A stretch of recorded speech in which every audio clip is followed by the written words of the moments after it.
epithelial, which is the glands, and then we are going to go on to start talking about connective tissue.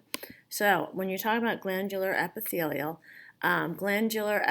basically make up your glands, and those are one or more cells that are responsible for secreting a product. So usually, like if you're talking about secretions, they contain protein molecules that are in an aqueous or fluid. Let me go back on that. An aqueous or a fluid solution. So, for example, your sweat glands. There are digestive glands that will secrete into the intestine that release enzymes, and enzymes are proteins. So basically, it's a group of cells that work together to secrete a product that is proteins in a fluid. So there are two major types of glands. First type is an endocrine gland. Endo means in. Basically, this type of gland does not need a duct. It secretes its hormones directly into the blood vessels.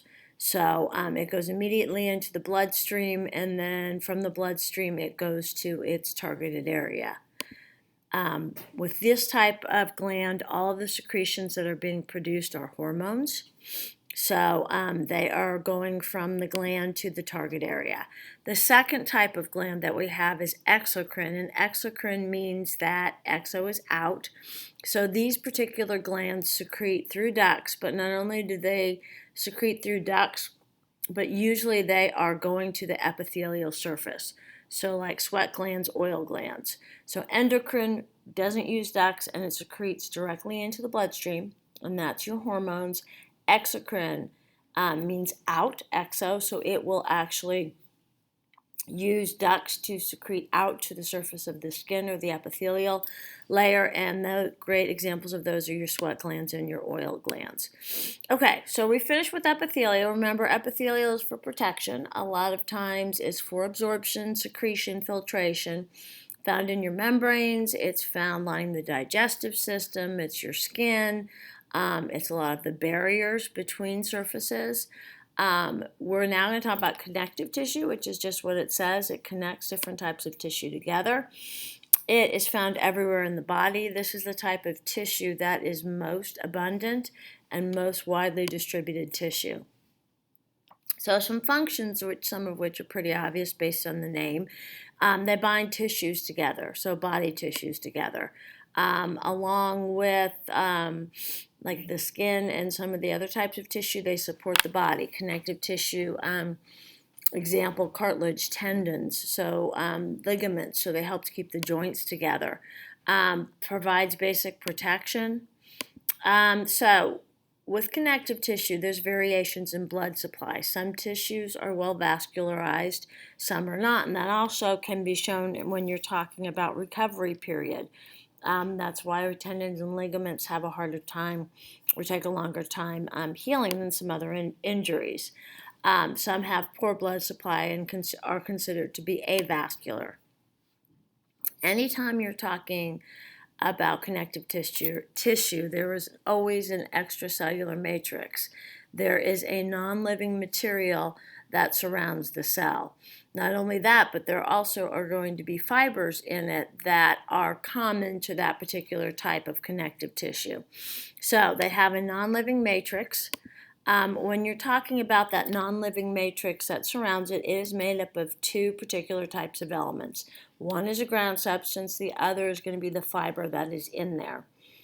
So the ground substance that surrounds connective tissue is mostly water, along with adhesive proteins and polysaccharides. So that's part of, we talked about the fact that it was for protection and support. The adhesion proteins and the polysaccharide molecules help it to support and adhere to surfaces to protect them. The second type of material that's in the extracellular matrix is the fibers.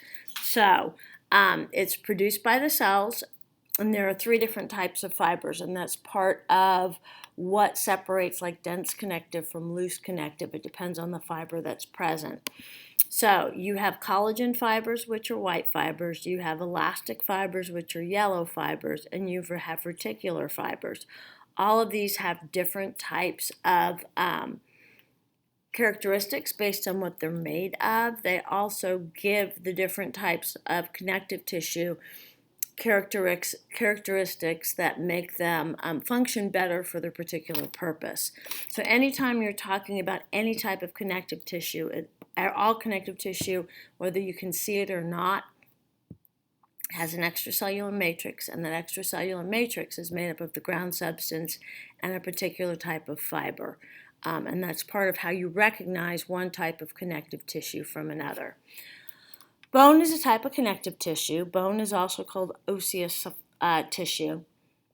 It is consistent or composed of bone cells, and these particular bone cells exist in cavities within the bone called the lacunae.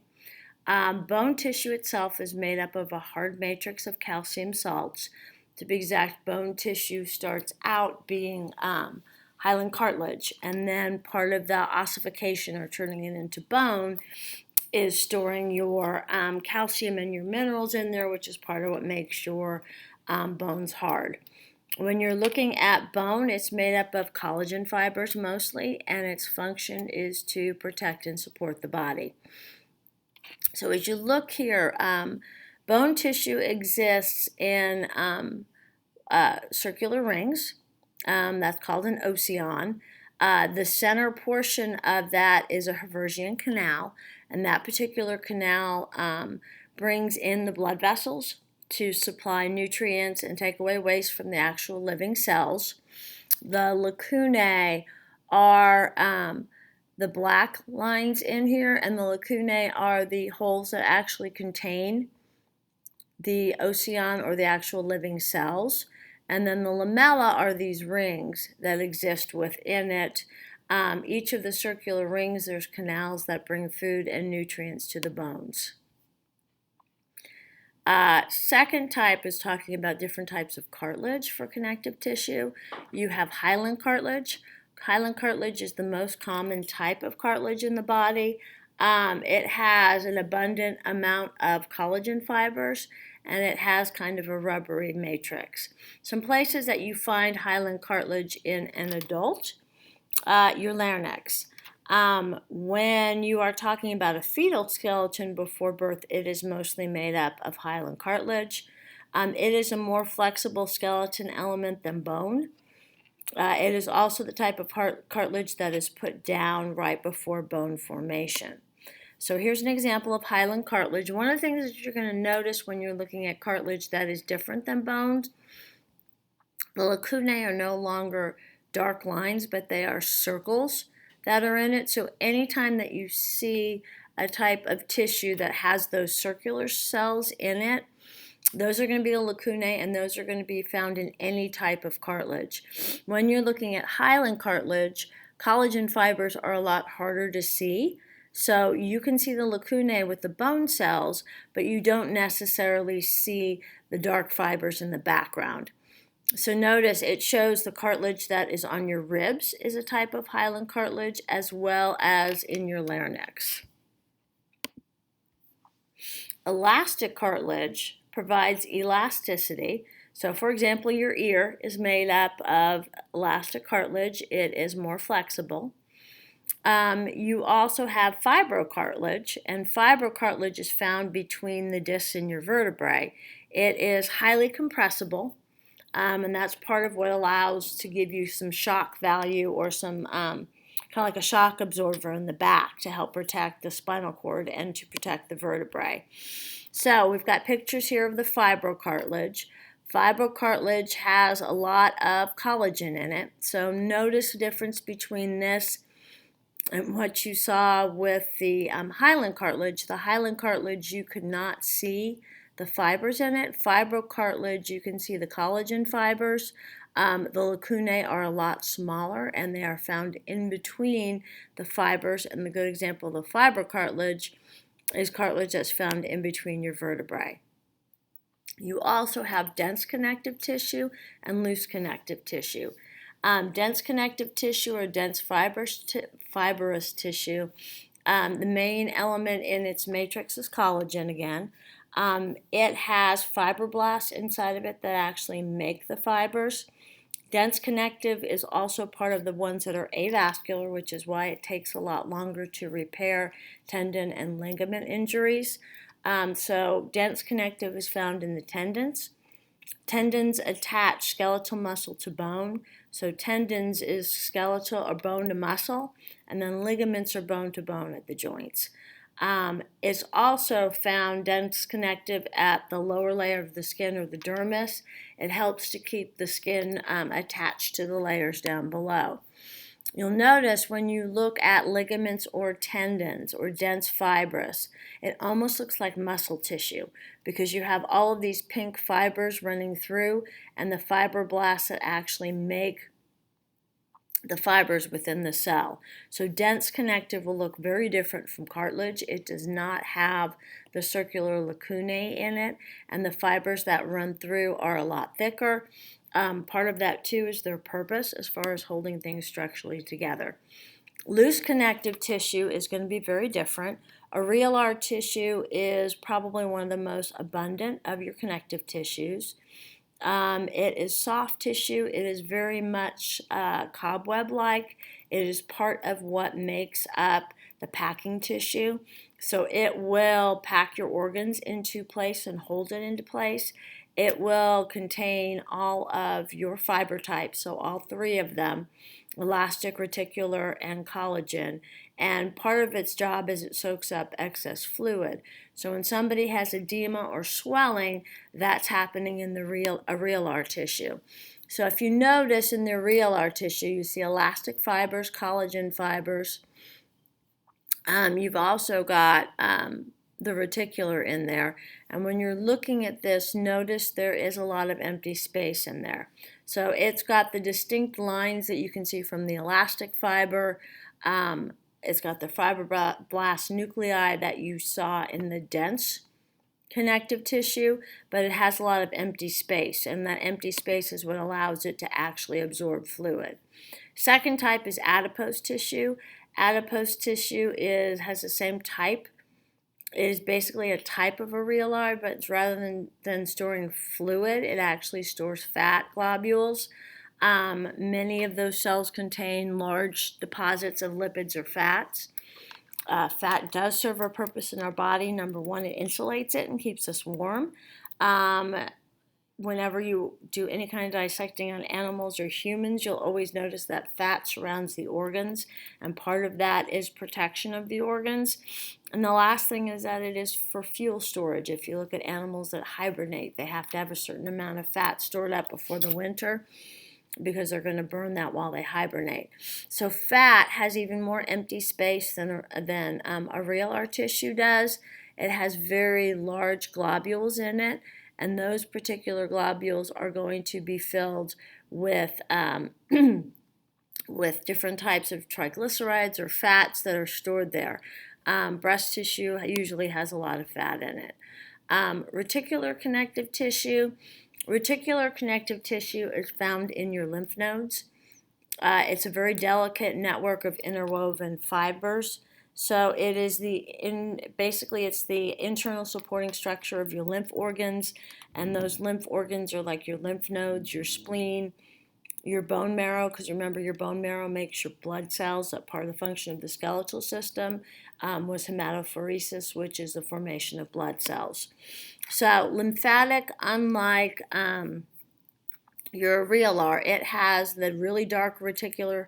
It has the reticular fibers in it, which are darker. When you look at that, the cells, the white blood cells are present that you can see. A lot of white blood cells. You don't see blood cells present in the other types of fibers. That makes it distinct. It does not have collagen in it. It does not have some of the other ones, but it looks a lot different because it has the darker, thicker fibers instead of the very light elastic fibers. Next type of tissue that's connective is blood. So basically blood, the matrix that surrounds blood is your plasma. The fibers are only visible during blood clotting. They're not visible otherwise. Basically, blood's job is to function as a transport vehicles for materials in the body. So for nutrients to take it to the cells, and waste products to carry out to where they need to go in order to be eliminated from the body.